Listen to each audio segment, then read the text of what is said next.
ആരെയാണ് ഈ പേടിപ്പിക്കുന്നേ? എന്നെ ഏതോ ഒരുത്തൻ ചത്തേന്റെ പേര് സിനിമയിൽ നിർത്തി നാട്ടി വന്നതും പിന്നെ ആ ചത്ത കിഴവന്റെ ആക്രി കാറിന്റെ കഥ വരെ നീ ഞങ്ങളുടെ അടുത്ത് പറഞ്ഞിട്ടുണ്ട്. അന്ന് നീ നിന്റെ കൂട്ടുകാരനെ റോപ്പിൽ നിന്ന് തള്ളിയിട്ട് കൊന്ന് അവന്റെ ഭാര്യ പറഞ്ഞിട്ടാ ലളിത. ആ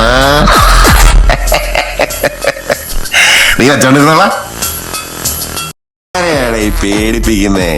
എന്നെ ഏതോ ഒരുത്തൻ ചത്തേന്റെ പേര് സിനിമയിൽ നിർത്തി നാട്ടി വന്നതും പിന്നെ ആ ചത്ത കിഴവന്റെ ആക്രി കാറിന്റെ കഥ വരെ നീ ഞങ്ങളുടെ അടുത്ത് പറഞ്ഞിട്ടുണ്ട്. അന്ന് നീ നിന്റെ കൂട്ടുകാരനെ റോപ്പിൽ നിന്ന് തള്ളിയിട്ട് കൊന്ന് അവന്റെ ഭാര്യ പറഞ്ഞിട്ടാ ലളിത. ആ നീ വച്ചോണ്ടിരുന്നോളാ.